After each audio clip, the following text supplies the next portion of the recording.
मनुष्य जगातील प्रत्येक व्यक्तीकडून फसवणूक सहन करू शकतो आणि कदाचित ते विसरूही शकतो, परंतु आपण आपल्या प्रियजनांच्या युक्त्या किंवा फसवणूक आयुष्यभर लक्षात ठेवतो.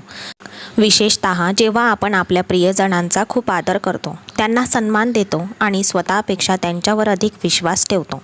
पण ते तुमच्या नात्याचा वापर करून घेता, तुमची फसवणूक करता आणि जेव्हा सत्य तुमच्या समोर येते तेव्हा तुम्हाला खूप वाईट वाटते आणि हे दुःख आयुष्यभर टिकते. हे मी माझ्या आयुष्यात अनुभवले आहे. प्रियजनांनी माझी फसवणूक केली, जे मला प्रत्येक वेळी आठवल्यावर मला खूप दुःख देते. आज मी घरी आल्यावर आईकडे जाऊन आशीर्वाद घेतला. माझ्या आईने माझ्यावर प्रेम केले आणि मला तिच्याकडे बसवले आणि ती मला उपदेश देऊ लागली आणि जे मला रोज द्यायची ते ती मला सांगू लागली. ती म्हणाली, तुझ्या बायकोला त्रास देऊ नकोस आणि तुझ्या पत्नीवर जबरदस्ती करण्याचा प्रयत्नही करू नकोस. ती अजूनही नाजूक आहे, कमी वयाची आहे आणि हे नातं तिला समजण्यासाठी थोडा वेळ हवा आहे. परंतु तू समजदार आहेस. तू समजू शकतोस की मला काय म्हणायचे आहे. ती अजून खूप लहान आहे आणि कदाचित तिला या नात्याचा त्रास सहन होऊ शकणार नाही. आईचे बोलणे ऐकून आता मी लाजिरवाणा झालो होतो. मी एक माणूस होतो आणि मला माहीत नाही की मी माझ्या आईला माझ्याकडून काय अपेक्षा होती. तिला माझ्याकडून नेमकं काय हवं आहे मला आजही समजले नाही.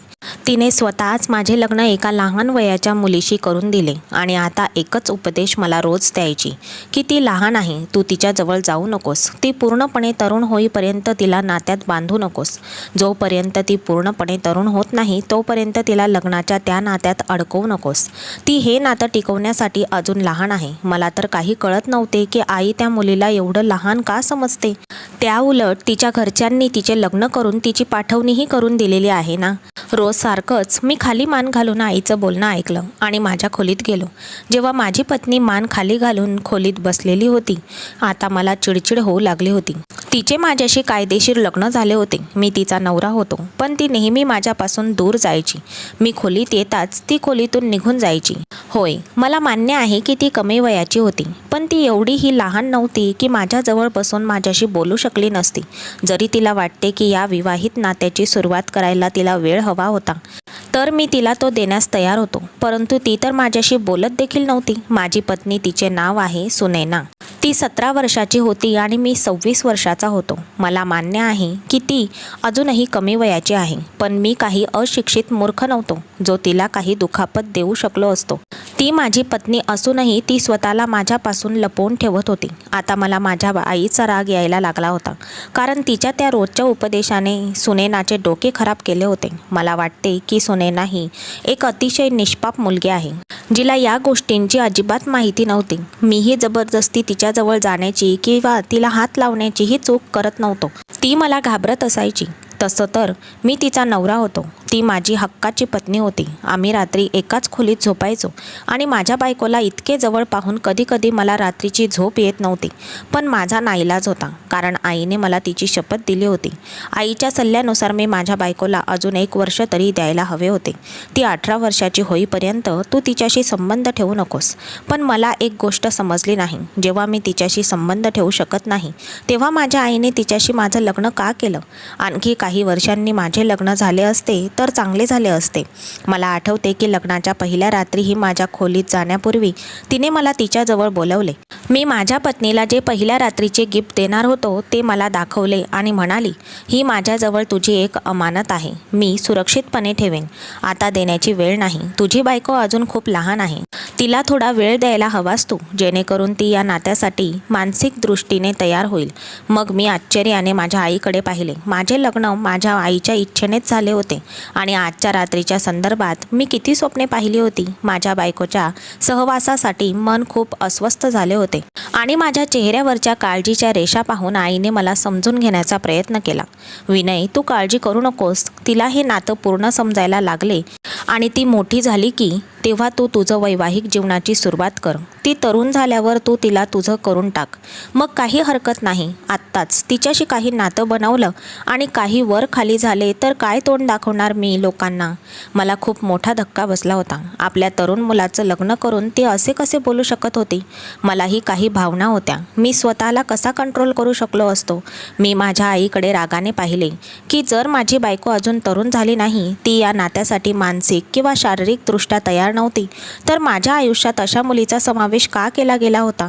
या जगातील सगळ्या मुली संपल्या होत्या का? माझं लग्नाचं वय होतं, तरुण रक्त होतं. मी काही लहान मुलगा तर नव्हतो ना, की आपल्या पत्नीची तरुण होण्याची वाट पाहत बसलो असतो. आई माझ्याकडून नजर चोरत मला म्हणाली, माझा नाईलाज होता. मुलगी खूप लहान आहे, पण एक अनाथ आहे. तिचे भाऊ तिचे लग्न करण्यासाठी एका विवाहित वृद्धाचे नाते पाहत होते आणि ती माझ्या मैत्रिणीची मुलगी होती. मी तिला असे असहाय्य सोडू शकत नाही. जर मी तिचे लग्न तुझ्याशी केले नसते, तर तिच्या भावांनी तिचे नशीब उद्ध्वस्त केले असते. म्हणून मी तिचे लग्न तुझ्याशी करण्याचा निर्णय घेतला. हे ऐकून मी शांत झालो. आई मला म्हणाली की मला आशा आहे की तू माझ्या शब्दाचा मान राखशील. तू तुझ्या पत्नीला आता काही बोलू नकोस. ती मुलगी सध्या खूप घाबरलेली आहे. आईच्या अशा गोष्टींचा मला राग आला, पण मी ते सहन केले. मला असे वाटू लागले की मी एका लहान मुलीशी लग्न केले आहे. परंतु जेव्हा मी माझ्या पत्नीला पाहिले तेव्हा ती नक्कीच तरुण होती, परंतु तिचे सौंदर्य आणि नाजूकपणा मला तिच्याकडे आकर्षित करत होता. एक अतिशय सुंदर मुलगी. तिला पाहून माझे मन बेचैन होत होते. ती लहान वयाची असूनही तिची तब्येत पाहण्यासारखी होती. पण मी माझ्या आईच्या सल्ल्यामुळे खूप मुश्किलीने स्वतःवर कंट्रोल केले होते. नाहीतर सुनैनाचं सौंदर्य मला वेड लावत होतं. मी तिच्याबरोबर बसलो होतो आणि ती यावेळी खूप घाबरलेली दिसत होती. मी म्हणालो, काळजी करू नकोस, मी तुला काहीच करणार नाही. तुला मला घाबरण्याची गरज नाही. मी तिचा हात माझ्या हातात घेतला तेव्हा तो एकदम थंड होता. तिच्या शरीराचं थरकही होत होतं. तिच्या शरबती डोळ्यांमध्ये अश्रू होते, त्यामुळे तिचा गुलाबी रंग आणखीनच गोरा झाला होता. मला बघून ती घाबरली होती, म्हणून तिच्या डोळ्यात भीतीही दिसत होती. म्हणून मी तिला म्हणालो, तुला मला घाबरण्याची काही एक गरज नाही. मी तुझ्यासोबत कोणतीही जबरदस्ती नाही करणार. मला खूप आश्चर्यही वाटत होते की ती मला एवढं का घाबरत होती. ती सुंदर होती तर मीही सुंदरच होतो ना. तरुण होतो, मग तिच्या भीतीचे कारण काय? मला नुकतीच नोकरी लागली होती आणि माझ्या आईने अचानक माझे लग्न केले होते. आणि या अचानक झालेल्या लग्नाचा मला खूप आश्चर्य वाटले होते, कारण माझा धाकटा भाऊ अमेरिकेत शिकत होता. त्याच्या येण्याची देखील वाट पाहिली नाही माझ्या आईने. एवढी काय घाई होती? माझ्या लग्नाच्या तयारीच्या वेळेला त्याचे पेपर चालू होते. तेव्हा मी त्याला फोन करून सांगितलं, तेव्हा तो शांतपणे म्हणाला, काही हरकत नाही भाऊ, मला सर्व माहीत आहे. माझी मजबुरी होती म्हणून मी येऊ शकलो नाही. तू तुझ्या लग्नाचा आनंद घे. संपूर्ण महिना माझ्यासाठी खूप व्यस्त असेल. तू लग्न करून तुझं आयुष्य एन्जॉय कर. माझी वाट पाहण्यात काही एक अर्थ नाही. माझ्या भावाने तक्रार न केल्याने मला खूप त्रास झाला. आम्ही भाऊ एकमेकांच्या खूप जवळ नव्हतो, पण मला माझ्या भावाची उणीव जाणवत होती. मी माझ्या बहीण भावांवर खूप प्रेम करत होतो. मलाही काही अडचण आली नाही. पण आता माझ्या आईचं वागणं आणि माझ्या बायकोचं माझ्यापासून लपून राहणं, आईचा सल्ला मला सहन होत नव्हते की काय करू. तुझ्या बायकोला हात लावू नकोस. माझी आई मला माझ्या बायकोच्या सर्व जबाबदाऱ्या पार पाडण्याचा सल्ला द्यायची, पण त्याच वेळी ती मला सांगायची की तिच्याजवळ जाऊ नकोस, ती लहान आहे. पण हेही खरं होतं की माझी पत्नी एवढीही न कळत मुलगी नव्हती. छान तरुण मुलीसारखी दिसत होती. ती माझ्यासमोर मस्त तयार व्हायची, माझ्यासोबत माझ्याच खोलीतही राहायची, तिच्या आईच्या घरी जायची आणि तिच्या मैत्रिणींच्या घरीही जायची. पण मला फक्त माझा अधिकार द्यायची नाही. मी फक्त माझ्या बायकोकडे पाहत असायचो. माझी बायको माझ्यासोबत माझ्याच पलंगावर एका साईडला झोपायची, म्हणूनच मला रात्रभर झोप येत नव्हती. असं वाटायचं की सर्व काही विसरून सुनैनाला मिठीत घ्यावे, पण मी आईचं बोलणं टाळू शकलो नाही. मी नेहमी हाच विचार करायचो की कसं लग्न आहे ज्यात मला माझ्या बायकोपासून अंतर राखावं लागत होतं. ऑफिसला जावंसं वाटत नव्हतं. मला जीवनात शांती हवी होती. मला फक्त एवढंच हवं होतं की जेव्हा मी थकून घरी येतो तेव्हा माझ्या पत्नीने हसत हसत माझे स्वागत करावे. जेव्हा मी थकून झोपायला जातो तेव्हा तिच्या कुशीत झोपून आपला सगळा थकवा दूर करू.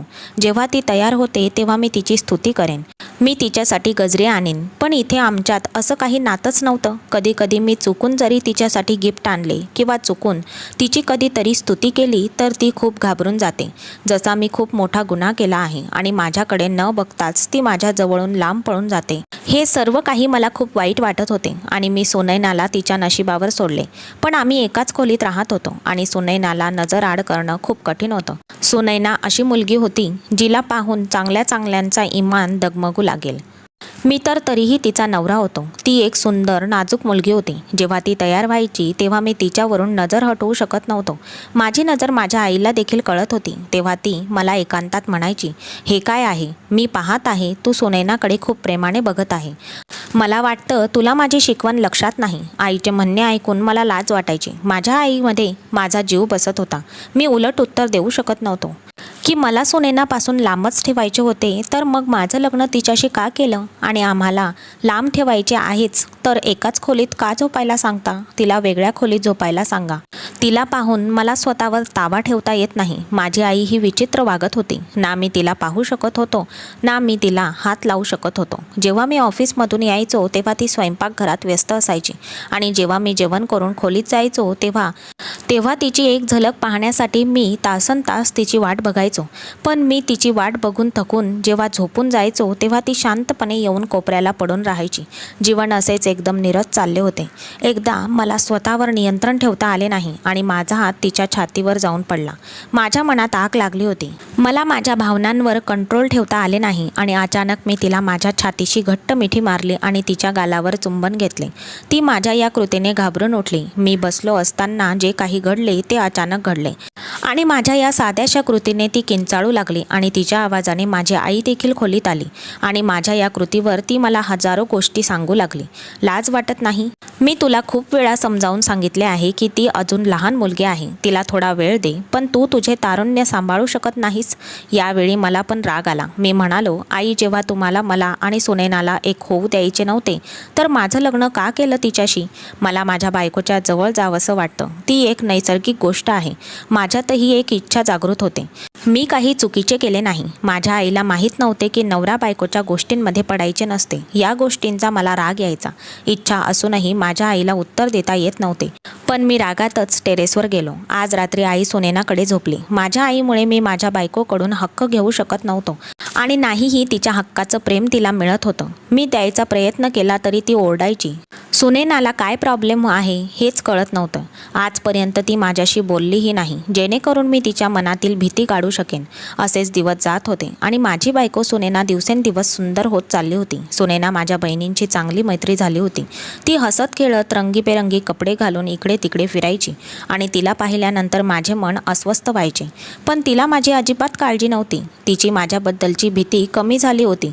पण आता तिलाही कळून चुकलं होतं की माझी आई आम्हाला संबंध ठेवण्यापासून रोखत होती आणि आईच्या आज्ञेमुळे ती मला तिच्याजवळ जाऊ देत नव्हती. एकदा मी झोपेत आहे असे समजून सुनैना रूममध्ये आली आणि मी लगेच खोलीचा लाईट लावला. मला जागे पाहून त्यावेळी ती घाबरून उठली. मला तुझ्याशी काही बोलायचे आहे. पण ती म्हणाली, पण मला तुमच्याशी काही एक बोलायचे नाही. प्लीज झोपा तुम्ही. मला पण झोपायचे आहे. मी म्हणालो, सुनैना, पण मला झोप येत नाहीये. आपल्या लग्नाला खूप दिवस झाले आहेत आणि मी तुझ्याशी 2 मिनिटंही नीट बोललो नाही. ठीक आहे, आता आपण आपल्या वैवाहिक जीवनाची सुरुवात करणार नाही, पण तुझ्याशी बोलूही शकत नाही. तू माझ्याशी मैत्री तर करू शकते ना? तिने माझ्याकडे बघितले. आता तिच्या डोळ्यात भीती नव्हती. पण मी तिच्याजवळ जाताच ती माझ्यापासून दूर जाऊन बसली. मी म्हणालो, सुनैना, तू मला एवढी का घाबरतेस? यावर ती काही बोलली नाही. ती म्हणाली, माझ्यापासून दूर राहा, माझ्याजवळ येऊ नका. मी म्हणालो, पण नेमकं कारण काय आहे? मी तुझ्याजवळ का येऊ नये? का तुला माझ्याजवळ यावंसं नाही वाटत का? मला माहीत आहे, जेवढं एक पुरुषाला वाटतं की माझा जीवनसाथी माझ्याजवळ असावा, तेवढंच एका महिलेलाही आपल्या जीवनसाथीच्या बाहुपाशात जावं, त्याला आपल्या जवळ करावं. का तुला असे कधीच वाटत नाही? माझे असे बोलणे ऐकून तिचे गाल गुलाबी होऊ लागले आणि तिने लाजून खाली पाहिले. ती संधी योग्य आहे असे समजून मी तिचा हात माझ्या हातात घेतला आणि म्हणालो, सुनैना, माझ्यावर विश्वास ठेव. मी काही अडाणी व्यक्ती नाही. मी तुला दुखावणार नाही. असे म्हणत हळूहळू तिच्या जवळ जाऊ लागलो. तीही माझ्या संगतीने विरघळू लागली होती. पण माझी शरारत पुढे जाण्याआधीच माझ्या दारावर कोणीतरी जोरात थाप मारली. मी दार उघडले तर माझी आई उभी होती. तिच्या चेहऱ्यावर राग होता. ती म्हणाली, अजून तुमच्या खोलीची लाईट चालू आहे आणि तुमचा कुजबुजण्याचा आवाजही बाहेर येत आहे. तुम्ही अजून झोपले नाहीत म्हणून मी तुझ्या खोलीचा दरवाजा ठोठावला. आणि त्यानंतर ती सुनैनाला म्हणाली, सुनैना, तू पण अजून जागे आहेस? आणि तुम्ही दोघे एकमेकांची काय बोलत होते? मी म्हणालो, आई, तुझा सल्ला मी विसरलो नाही, पण तू रात्री अशी माझ्या खोलीत यायला नको होतीस. तिने मला रागाने झटकले आणि म्हणाली, तू गप्प बस. मग ती सुनैना जवळ आली आणि म्हणाली, शांतपणे तुझी उशी उचलून सोप्यावर जा आणि झोपून जपून घे. आणि तुम्हा दोघांना माझा सल्ला आठवतो ना, की एकमेकांच्या जवळही जायचे नाही. जर मी असे काहीतरी ऐकले तर माझ्यापेक्षा वाईट कोणीही नाही, असे सांगून ती खोलीतून निघून गेली. सुनैना उशी घेतली आणि सोफ्यावर आडवी झाली. जड अंतकरणाने मीही बेडवर गेलो. शेवटी आईचा प्रॉब्लेम काय आहे हे मला समजत नव्हते. आता माझ्या आईने मला सुनैनासोबत कुठेही बाहेर जाण्यास मनाई केली होती. ती म्हणाली की सुनैना खूप लहान आहे आणि तू एकदम हट्टाकट्टा गबरू जवान आहेस. सुनैना तुझ्यासोबत अजिबात चांगली दिसत नाही. लोक म्हणतील की एवढ्या लहान वयाच्या मुलीसोबत मी माझ्या एवढ्या सुंदर मुलाचे लग्न लावून दिले. म्हणून तू कुठेही बाहेर जाताना सुनैनाबरोबर जाऊ नकोस. आणि आईचे बोलणे ऐकून सुनैनाही आईच्या हो मध्ये हो म्हणू लागली. आता माझे मित्रही माझी चेष्टा करू लागले होते की तू तुझ्या बायकोच्या तालावर नाचायला लागला आहेस आणि तुझ्यात तर तिला सोबत कुठेही घेऊन जाण्याची हिंमत होत नाही. एक दिवस मला खूप राग आला आणि मी सुनैनाला म्हणालो, आज तयार राहा, आपल्याला एका मित्राच्या घरी जायचे आहे. तो आपल्याला भरपूर दिवसापासून बोलवत आहे. आज मी कोणाचंही काहीही ऐकणार नाही. ती म्हणाली हो चालेल आणि मी आंघोळीला निघून गेलो. जेव्हा मी परत आलो तेव्हा ती खोलीत नव्हती. मी रागाने दुसऱ्या खोलीत गेलो तर तिथे सुनैना बसली होती आणि तिच्याजवळ आई काहीतरी पुटपुटत होती. जेव्हा मी त्या खोलीत गेलो तेव्हा आई रागाने म्हणाली, मी तुला खूप वेळा समजावले आहे, सुनैनावर अशी बळजबरी करू नकोस. ती निरागस मुलगी आहे. अनोळखी लोकांच्या घरी जाऊन ती घाबरून जाईल.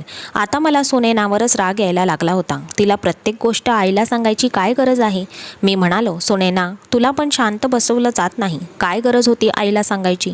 तू माझ्यासोबत शांतपणे आली असतीस, आईला पण कळलं नसतं. आईला खूप राग आला. तर तिकडे सुनैना घाबरली होती. पण यावेळी आईच्या रागाची पर्वा न करता मी म्हणालो, आई सुनैना माझी पत्नी आहे आणि तिला मी एकटं सोडणार नाही. तिला माझ्यासोबत जाऊन कोणताही त्रास होणार नाही. अमित माझा खूप जवळचा मित्र आहे आणि मी त्याला नकार देऊ शकलो नाही. माझा राग पाहून आई शांत झाली आणि म्हणाली, बेटा तू समजदार आहेस. माझी मजबुरी आहे की मी सुनैनाचं लग्न तुझ्याशी केलं. पण तू काही काळासाठी विसरून जा की तुला एक बायको पण आहे. तू थोडे दिवस धीर धरू शकत नाही का. ही इतकी मोठी गोष्ट नाही. आईच्या बोलण्यावर मी थक्क झालो. स्वतःच्या मुलाचे लग्न करून ती स्वतःच त्याला सांगत होती की तू स्वतःला कुवारा समज. मी खूप निराश झालो होतो. मी कुटुंबात पहिला मोठा मुलगा होतो. घरात मोठा मुलगा असल्याने आईने मला नेहमी इतर मुलांच्या मागे ठेवले आणि माझ्या गोष्टी नेहमी माझ्या लहान बहीण व भावांना द्यायची. हे इतकं माझ्या लक्षातही आलं नाही. माझ्या भाऊ बहिणींमध्ये मीच माझ्या आईचा आदर करत असायचो. मी सगळ्यात जास्त आईचं ऐकायचो. पण माझ्या आईने माझ्याकडे कधीही लक्ष दिले नाही आणि प्रेमही दिलं नाही. इतर मुलांचे लाड करण्यातच ती मला विसरायची. तरीही लग्नापर्यंत मला या गोष्टी जाणवल्या नाहीत आणि अनेकदा वाटायचे की कदाचित माझ्या आईचा स्वभावच आहे आणि मी मोठा आहे, त्यामुळे मी या गोष्टीचा विचार करायला नको. पण लग्नानंतर मला असं वाटू लागलं की माझ्या आईचं वागणं माझ्याबद्दल बदलू लागलंय. आई मी तिला समजून घेत आहे, पण ती माझ्यासोबत जेवढा जास्त वेळ घालवेल तेवढी तिच्या मनातील माझ्याबद्दलची भीती दूर होईल आणि आमच्या वैवाहिक जीवनाची सुरुवातही व्यवस्थित होईल. मी विसरेलही की मला बायको पण आहे. पण माझे मित्र हे विसरणार नाहीत की माझं लग्न झालं आहे. त्यांनी मला व सुनैनाला त्यांच्या घरी बोलवले आहे. वारंवार नकार देऊन मी कंटाळलो आणि अमित माझा खूप चांगला मित्र आहे आणि आता त्याला असं वाटू लागलं आहे की मी सुनैनाला त्याच्या घरी मुद्दामून घेऊन जाऊ इच्छित नाही. पण काय प्रॉब्लेम आहे, मी तिचा नवरा आहे. मी तिचे कोणतेही नुकसान करणार नाही. तिला माझ्यापासून कसलाही धोका असणार नाही. आई अशी गडबड का करत होती काहीच कळत नव्हतं. मलाही वाटत होतं की तिच्या लहान वयामुळे आई सावधगिरी बाळगत होती. पण आता माझ्या आईच्या अशा शब्दांनी मला खूप वाईट वाटत होतं. मी माझ्या वडिलांना अगदी लहान वयात गमावले होते. मी माझ्या वडिलांचा सर्वात लाडका मुलगा होतो. परंतु त्याच्या मृत्यूनंतर मी एकटा पडलो. माझे वडील मरण पावले तेव्हा मी फक्त 6-7 वर्षाचा होतो. मला नेहमी वाटायचे की आई माझ्यापेक्षा माझ्या इतर भावांवर जास्त प्रेम करते. जेव्हा जेव्हा मी तक्रार करायचो तेव्हा मला सांगायची, तू मोठा आहेस आणि तुझे भाऊ बहीण तुझ्यापेक्षा लहान आहेत आणि त्यांना तुझ्या वडिलांची अनुपस्थिती जास्त जाणवते. मी रडत रडत गप्प बसायचो आणि माझी आई माझ्या लहान बहीण व भावांमध्ये व्यस्त असायची. पण जसजसा मी मोठा झालो तसतसे मला स्पष्टपणे जाणवू लागले की माझ्या आईने माझ्याकडे जाणीवपूर्वक दुर्लक्ष केले आणि माझ्या लहानपणी मी खूप सावळ्या रंगाचा होतो. माझ्या वडिलांचा रंग देखील गडद होता. माझ्या आईची त्वचा गोरी होती. मी जसजसा मोठा होऊ लागलो तसतसे माझे आरोग्य आणि रंगही सुधारत गेले. मी एक अतिशय देखणा व तरुण मुलगा होतो. मी माझ्या वडिलांसारखाच होतो. पण माझे बहीण भाऊ माझ्या आईसारखे गोरे गोरे होते. मला कोणीही पाहिले असते तर ते मला कमी सुंदर म्हणू शकले नसते. पण माझ्या बहिणी व भावांसमोर माझा रंग थोडा दाबलेला होता, त्यामुळे मी वेगळा राहत होतो. मला असे वाटायला लागले होते की मी माझ्या कोणत्याही बहीण भावांशी सुसंगत नाही. मला वाटू लागले होते की माझी आईसुद्धा माझ्यावर प्रेम करत नाही. माझ्या धाकट्या भावाला माझ्या आईने लहान वयातच अमेरिकेत शिकायला पाठवले होते. त्यावेळीही माझ्यावर अन्याय झाला होता. लग्नानंतर माझी आई विचित्र गोष्टी करू लागली. मला सुनैनाचा राग यायचा. मी तिचा नवरा होतो. माझ्यामुळे ती आमच्या घरात होती, पण सर्व वेळ माझ्या आईजवळच बसून असायची. पण एका पार्टीवरून आई आणि सुनैना यांच्यात झालेल्या नाटकामुळे मला राग आला होता. मी रागाने घरातून बाहेर पडलो आणि माझ्या मित्राच्या घरी गेलो. मित्र आश्चर्यचकित होऊ लागला आणि म्हणाला, तू वहिनीला का नाही आणले? ती आली नाही म्हणून मला खूप वाईट वाटत होतं. पण मी म्हणालो, तिला बरं वाटत नव्हतं म्हणून मी एकटाच आलो. म्हणून माझा मित्र माझ्याकडे बघू लागला. त्याने मला खाली बसवले आणि गंभीरपणे म्हणाला की तुझा काय प्रॉब्लेम आहे ते सांग. आधी मी त्याला टाळण्याचा खूप प्रयत्न केला, पण कदाचित त्याने माझ्या डोळ्यातील सत्य देखील वाचले असेल की काहीतरी समस्या नक्कीच आहे. आणि तो म्हणाला, मला काहीतरी समजले आहे. असे वाटते की तुझे लग्न सामान्यपणे चालत नाही. काही समस्या नक्कीच आहे. तू आनंदी दिसत नाहीस. माझ्या मित्राच्या प्रश्नावर मी आता नकार देऊ शकलो नाही. मी त्याला माझ्या आईबद्दल आणि सुनैनाबद्दल सर्व काही सांगितले. मी जे इतके दिवस माझ्या आत लपवून ठेवले होते. अन्यायाने मला माझ्या आईपासून दूर केले होते. तो म्हणाला, मला तुझ्या आईचे आश्चर्य वाटते. तो म्हणू लागला की काकूने तुझ्या बायकोला समजवायला हवे होते. उलट ती वहिनीला तुझ्यापासून लांब करत आहे. मी गुपचूप ऐकत होतो. मी कधीच माझ्या आईबद्दलच्या असल्या गोष्टी ऐकल्या नाहीत, पण आज मला माझ्या आईचा राग येत होता. तुझ्या या परिस्थितीवर मला हसायला येत आहे आणि रागही येत आहे.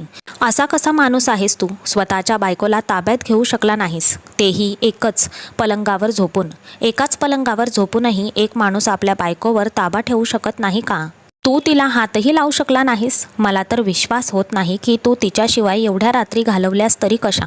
तू स्वतः म्हणतोस की तुझ्या बायकोचे वय कमी आहे आणि तुला तुझ्या कमी वयाच्या बायकोला सांभाळता येत नाही. म्हणून मी अमितला काहीतरी सल्ला द्यायला सांगितले की असं काहीतरी सांग की माझी बायको स्वतःहून माझ्याजवळ येण्यासाठी तडपेल आणि ती स्वतःहून माझ्याजवळ येईल. माझे बोलणे ऐकून तो विचारात मग्न झाला. त्याचे लग्न झाले होते. मी म्हणालो, प्लीज मला असे काहीतरी सांग ज्याने सुनैना स्वतः माझ्यावर प्रेम करू लागेल आणि माझ्याजवळ येईल. पण तो एक विचित्र सल्ला देऊ लागला. त्याच्या बोलण्याने मी घाबरलो आणि पटकन म्हणालो, मी हे करू शकत नाही. तू घाबरलास तर तुझी बायको ही अशीच नखरे करत राहील. आता ती लहान मुलगी नाही, तिचं लग्न झालं आहे तुझ्याशी. तुझ्या आईच्या वागण्यावरून ती तुला आयुष्यभर बॅचलर ठेवणार आहे असे दिसते. त्या दिवशी मी घरी पोहोचलो तर सुनैना झोपली होती. मी तिच्याकडे बघू लागलो. आता मला स्वतःवर ताबा ठेवता येत नव्हता. माझ्या लग्नाला 3 महिने झाले होते. लग्नानंतर ती दिवसेंदिवस सुंदर दिसू लागली होती. खोलीतल्या डिम लाईटमध्ये तिचे सौंदर्य अजूनच खुललेले होते. तिचे सौंदर्य मला वेड लावत होते. मी माझ्या आईच्या खोलीकडे गेलो तर ती माझी वाटच पाहत होती आणि म्हणाली, तू कुठे गेला होतास? मी मित्राच्या घरी गेलो होतो. आज संडे आहे म्हणून तुझ्या बहिणींना त्यांच्या मावशीच्या घरी जायचे होते. मी तुला फोन करत होते तेव्हा मला तुझ्या चुलत भावाला फोन करून बोलवावे लागले. माझ्या मित्राने सांगितलेला प्लॅन माझ्या मनात सुरू होता. घरी बहिणी नव्हत्या. मी आईला विचारले, तू जेवली का? आई म्हणाली, हो मी जेवली ना. तुझ्या बायकोचेही जेवण झाले आणि बघ ना एवढ्या लवकर झोपली. मला दूध द्यायलाही विसरली. मी पटकन उठलो आणि आईसाठी दूध गरम करून आणले. माझ्या मित्राच्या प्लॅननुसार मी दुधात झोपेचे औषध मिसळले आणि आईने ते औषध घेतले आणि ती शांतपणे झोपली. जेव्हा मी खोलीत गेलो तेव्हा ती नेहमीप्रमाणे घाबरली आणि माझ्यापासून दूर जाऊ लागली आणि लवकरच ती आई आई म्हणून ओरडू लागली. मी माझा हात तिच्या तोंडावर ठेवला आणि तसंही ती ओरडली तरी काही उपयोग नव्हता, कारण माझी आई गाढ झोपली होती आणि तिचं ओरडणं ऐकायला कोणीही घरी नव्हते. मी तिला म्हणालो, तुला मला घाबरायची काहीही गरज नाही. मी तुझा पती आहे. आणि मी तिच्याजवळ जाण्याचा प्रयत्न करू लागलो, पण ती मला बळजबरीने तिच्यापासून दूर ढकलत होती. पण आज मी सुनैनाचे ऐकले नाही. तिचे थरथरते शरीर माझ्या मिठीत घेतले आणि तिला खात्री दिली की तू माझी बायको आहेस आणि मी तुला कोणतेही नुकसान होऊ देणार नाही. मी तिला हळूहळू माझ्या मिठीत घेत होतो. हळूहळू ती पण विरघळू लागली होती. आता तिने स्वतःला सोडवण्याचा प्रयत्न सोडला होता आणि मी पण तिला माझ्या बाहूंच्या तावडीत घट्ट पकडले होते. आमच्यात आज ते सगळं घडलं होतं जे खूप आधी घडायला हवं होतं. आज लग्नाच्या 3 महिन्यानंतर माझ्या लग्नाची रात्र होती. माझं प्रेम मिळाल्यावर तिच्या आतली सगळी भीती दूर झाली होती. पण तिने मला जे सांगितले ते माझ्या मनावर आभाळ कोसळायला पुरे होतं. मला समजले की ती मला इतकी का घाबरते आणि माझ्यापासून एवढी दूर का राहत होती. जेव्हा मी उठलो तेव्हा सुनैना शांत बसली होती आणि माझी आई रागाने बसली होती. मी काही गुन्हा केला नाही, पण तरीही माझी आई रागाने म्हणू लागली की मी तुला मनाई केली होती की सुनैना सोबत जबरदस्ती, कारण माझ्या आईला राग येत होता. सुनैना सुद्धा तोंड पाडून बसली होती. पण रात्री तिचा मूड पूर्णपणे आनंदी झाला होता. पण मला माहीत नाही की आईने तिला काय सांगितले होते. ती रडायला लागली होती. तिचे डोळे सुजले होते. ती आईला सांगू लागली की यांनी माझ्यावर जबरदस्ती केली होती. मी नकार दिला, पण नकार देऊनही विनय राजी झाले नाहीत. पण त्यानंतर आई जे काही बोलली त्याचा मला धक्का बसला. माझे डोळे विस्फारले आणि आईकडे बघू लागलो. तू काही चुकीचे तर नाही ना बोललीस? तेव्हा ती म्हणाली, नाही, मी चुकीचं काहीच बोलले नाही. मी तुला सांगते आहे, तू या मुलीला आत्ताच्या आत्ता घटस्फोट दे. तू या मुलीच्या लायक नाहीस. मी तर दगडासारखा झालो होतो. आणि हे ऐकून सुनैना सुद्धा घाबरली. तिने आश्चर्याने माझ्या आईकडे बघितले आणि मी आईला म्हणालो, आई, माझ्याकडून चूक झाली आहे. मी हे काम सुनैनाच्या संमतीशिवाय करायला नको होते. माझ्यावर विश्वास ठेव. सुनैना सुद्धा माझ्यावर खुश होती. मी तिला कोणताही त्रास दिला नव्हता आणि हा आमच्या नात्याचा हक्क आहे. मी काही चुकीचे तर केले नाही ना. मग मी सुनैनाला घटस्फोट कसा देऊ? पण आई तिच्या म्हणण्यावर ठाम राहिली आणि म्हणाली, तू तिला घटस्फोट दे. मी तुझे दुसरे लग्न लावून देईल. तुझ्या वयाच्या मुलीशी मला आश्चर्य वाटू लागले. सुनैनाही रडायला लागली. नको माझ्याशी असं करूस. मला घटस्फोट देऊ नकोस. यापुढे मी तुझ्याबद्दल तुझ्या आईकडे तक्रार करणार नाही. कारण माझी चूक झाली आहे. मी तुझ्याबद्दल तुझ्या आईकडे तक्रार केली होती. मला घटस्फोट देऊ नकोस.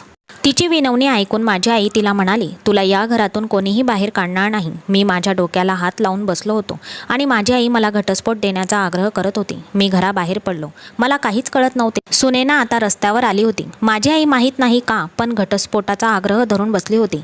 पण त्यावेळी मी खूप घाबरलो जेव्हा सुनैना आमच्या खोलीत जाऊन तिच्या वस्तू आपल्या बॅगेत भरत होती. मी माझ्या आईला एक प्रश्न विचारला तेव्हा ती शांतपणे म्हणाली, आता ती वेगळी राहीन. तू तिला घटस्फोट देऊन टाक. तेव्हा मी तिच्यावर रागवलो आणि म्हणालो, मी तिला घटस्फोट देणार नाही. ती माझी बायको आहे आणि मला तिच्यासोबत राहायचे आहे आणि सुनैना सुद्धा माझ्यासोबत राहायला तयार आहे. ते तिने मला काल स्पष्टपणे सांगितले होते. पण माझी आई मला समजवू लागली, घटस्फोट द्यायला सांगू लागली. पण मी स्पष्टपणे नकार दिला. बरेच दिवस झाले होते माझ्या आईशी माझे बोलणे होत नव्हते आणि या दिवसात सुनैना माझ्यासमोर आली नव्हती. या दिवसात माझा लहान भाऊ अमेरिकेतून परत आला. हे ऐकून तो मला समजवू लागला आणि म्हणाला, या एवढ्या छोट्याशा बायकोशी अशीच अडचण असते. तिला काही समजतच नाही. तुझ्या एवढ्या छोट्याशा गोष्टीवरून तिने तर तमाशाच लावून दिला आहे. तू तिला घटस्फोट दे. पण मी माझ्या भावाला सांगितले की पहिले मी तिला घटस्फोट देऊ शकलो असतो. पण आता आमचं नातं घट्ट झालं आहे. मी सुनैनाला सोडू शकत नाही. तिला स्वतःलाही घटस्फोट नको आहे. माझी आई माझ्यावर रागवली होती आणि माझा भाऊ सुद्धा म्हणू लागला की तू सुनैनाला घटस्फोट दे. पण मीही हट्टाला पेटलो होतो. माझ्या घरच्यांनी तिला कोंडून ठेवलं होतं. त्यांनी मला तिला भेटूही दिलं नाही. आता मला माझ्या घरच्यांच्या वागण्यावर पश्चाताप होत होता. मला कोणी साथ देत नव्हतं. मला त्या रात्री सुनैनाने सांगितलेले शब्द आठवत होते. तुझी आई बरोबर सांगत असते. तू खूप वाईट माणूस आहेस. तुझ्यासोबत राहणे योग्य नाही. तुला स्त्रियांची इज्जतीची पर्वा नाही. तू माझ्यावर जबरदस्ती केलीस. तू चांगला माणूस नाहीस. तुला माझ्या आनंदाची पर्वा नाही. तिच्या बोलण्याचा विचार करून मी वेडा झालो होतो. माझ्या आईने सुनैनाला माझ्याबद्दल असे का सांगितले? आणि एके दिवशी माझा भाऊ नाराज झाला आणि त्याने मला सांगितले की दादा, तू सुनैनाला घटस्फोट देऊन टाक. म्हणजे घरातील शांतता परत येईल. परंतु मी स्पष्टपणे नकार दिला. म्हणून माझ्या भावाने माझ्या आईशी भांडण केले आणि सर्व काही सत्य समजले. सत्य उघड झाल्याने मला धक्काच बसला. हे असे कोणते वास्तव आहे जे माझ्यासमोर एखाद्या दगडाप्रमाणे कोसळले होते? म्हणजे माझा भाऊ सुनैनावर प्रेम करत होता. त्याला शिक्षणासाठी जायचे होते. पण त्याने माझ्या आईला मुलीबद्दल सर्व काही सांगितले होते आणि सुनैना देखील राजी होती. पण अचानक माझी सासू वारली आणि तिच्या भावांना तिचे लग्न लवकरात लवकर करायचे होते. जेव्हा माझ्या आईला हे कळलं तेव्हा ती चिंतेत पडली. माझ्या आईने माझा नेहमीप्रमाणे वापर केला. त्या मुलीशी माझं लग्न करून दिले आणि माझा भाऊ परत आल्यावर माझा तिच्याशी घटस्फोट करून तिचं लग्न माझ्या धाकट्या भावासोबत लावून देणार होती. मी हे सत्य ऐकून दगड झालो होतो. एक आई तिच्या मुलासोबत असे कसे करू शकते? म्हणजे एका मुलासाठी माझ्या आईने दुसऱ्या मुलाचा वापर केला होता. मी माझ्या आईला एकच प्रश्न विचारला की तू असे का केलेस? आणि त्यानंतर माझ्या आईने जे काही सांगितले तो तर माझ्यावर आणखी एक मोठा धक्का होता. आई म्हणाली, तू तर माझा मुलगा आहेच नाही. तू तर माझ्या नवऱ्याच्या पहिल्या बायकोचा मुलगा आहेस. तुझ्या वडिलांनी माझ्या मुलांवर अधिक प्रेम केले नाही. त्यामुळेच त्याने सगळी संपत्ती तुझ्या नावावर केली. त्यामुळे मी कसं तुझ्यावर प्रेम करू शकत होते? तो तर माझ्या मुलांचा हक्क होता. मी माझ्या आईकडे दुःखाने पाहत राहिलो. माझी आई मला तिचा मुलगा मानत नसेल पण मी तिला माझी खरी आई मानतो. माझ्यापेक्षा माझ्या वडिलांच्या पैशाने माझी बहीण भावांनी जास्त मजा मारली. मी एक मिनिटसुद्धा माझ्या आईजवळ राहिलो नाही. मी शांतपणे उठलो आणि माझ्या खोलीत गेलो आणि मग माझ्या मनातून त्या स्वार्थी लोकांचे प्रेम काढून टाकले होते आणि मी सुनैनाकडे गेलो होतो. तिला विचारले, तुला माझ्यासोबत राहायचे आहे की माझ्या भावासोबत? तू म्हणशील तर मी तुला घटस्फोट देईन. सुनैना म्हणाली, मला तुमच्यासोबत राहायचे आहे. ती एक निरागस मुलगी होती. ज्या माणसाने तिला कठीण काळात आश्रय दिला होता त्याच्यासोबत तिला तिचे आयुष्य घालवायचे होते. पूर्वी ती माझ्या आईच्या बोलण्याकडे आकर्षित व्हायची आणि मला घाबरायची, कारण माझ्या आईने सुनैनाच्या मनात माझा नकाशा खूप चुकीचा केला होता. सुनैनाला घेऊन मी वेगळ्या घरात राहतो. बहीण आणि भावासाठी मी आता खर्च पाठवत आहे, पण मला कितीही वाटलं तरी त्या लोकांसाठी माझे मन बदलू शकत नाही. मी माझ्या स्वार्थी लोकांना कधीच भेटत नाही, ज्यांनी आयुष्यभर माझा फक्त वापर केला होता. पण देवाने मला माझ्या पत्नीच्या रूपात एक सुंदर भेट दिली होती. माझी पत्नी सुनैना माझी खूप काळजी घेते. ती माझ्या प्रत्येक गोष्टीशी सहमत आहे आणि मी पण तिच्यावर खूप प्रेम करतो.